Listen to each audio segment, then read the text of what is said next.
So I went to sunny Avebury, where I did obviously all this filming, and these are all the different stones there. This was my favourite. I used to go and well, it's not favourite, I can't have a favourite stone, but I used to sit here a lot in what some say is the Druid stone. There's like a little seat there, and it comes up, and you can see there's a little gap from the top where you sit. I find it interesting that some of these stones are so cracked and feel like you could just touch them and it would just come apart in my hands, but thankfully they don't. But it is a Mahusip stone, this one, and it's one of a pair, because there's a pair here of them, and then it's got the other little circles inside, because as many of you know, Avebury is 2 stone circles within a big henge. What I found quite interesting was, and I hadn't known before, that in the 1300s, for some reason, the standing stones were knocked down and buried, and nobody seems to know why. If anyone has any information on that, I'd love to know, like why they were buried. By, must have been perhaps the local community, don't know. Obviously it was refound again in the 18th and 19th century, and not many of them were left. As many of you know, this is was refound or put back up again by Alexander Keeler, I think is how you say his name. He was the man that was into marmalade and an archaeologist, and he went round restoring Avebury and its henge and re-erecting many of the stones.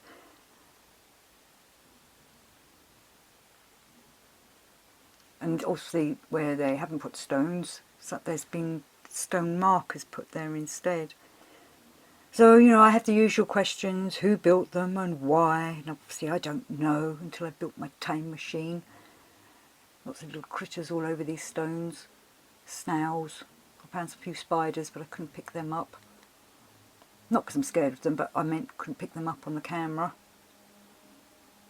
And obviously Avebury's got loads of alignments, so I spent a lot of time trying to visualise them and how they were set out in the past. I quite like Maria Wheatley's idea that there was a stone avenue from Silbury to Avebury, so that would have been a 3rd stone avenue. I wish we could have seen that. I need my time machine. Oh, there's a little sheep, he's always watching me. I made quite a few friends with the sheep, and I find this stone interesting. Is that just broken away, or has that been cut? It's very flat done, that cutting on this stone here. People leave little gifts all the time on the stones. I didn't want to touch any of them because they're obviously put there for a reason. But I like the way that these stones are all different, you know. Some have got all these hollow marks in them. Strange, these ones with the little markings at the bottom of them. Like little circles, I think many of them were. Some were half circles, but they were only on this one stone here. I wonder what all that meant. And is it natural? It doesn't look natural. It looks like someone was trying to put something there. Reminded me a bit of perhaps a star system or something, but that was me just hoping that these stones are connected with some stellar connection. Lots of holes into the stones. You know, I tried to figure out all the astronomical alignments and used various books to do it.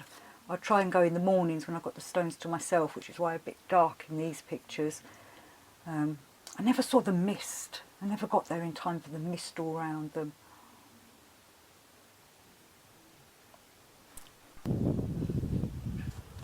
But I felt a connection with all the stones. I was attracted to all of them, the way they were. I spent a lot of time trying to speak to the stones, you know, attaching myself to them, lying next to them or against them.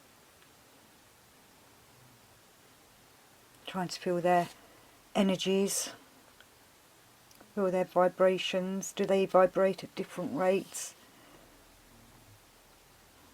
Were they helping me to vibrate at a certain rate? Did they mind me sitting next to them or leaning against them? I don't know.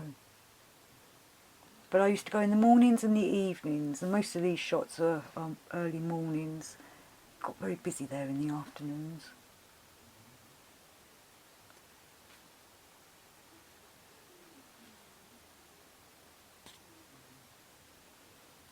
Also, I had all Stukely's drawings and things of how he visualised them.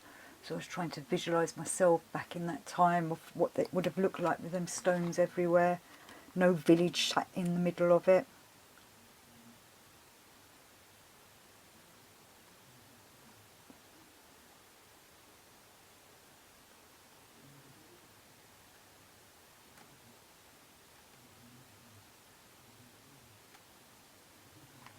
I bought myself some dowsing rods and did some dowsing, but I didn't film any of that.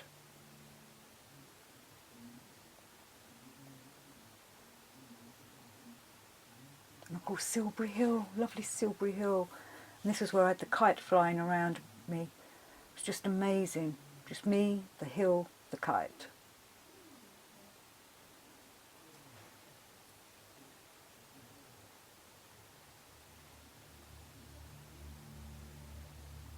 So I'd spend my afternoons walking to Silbury Hill, perhaps sneaking up it, perhaps sneaking down it. Don't know if I should admit that, but you know, no one was around, no one was looking. And obviously up to the Long Barrow.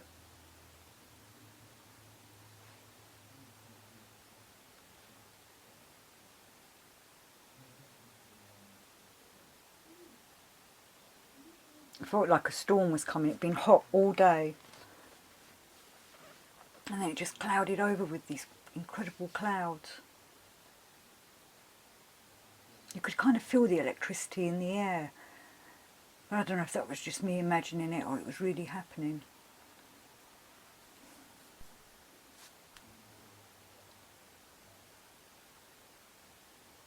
Thanks for watching.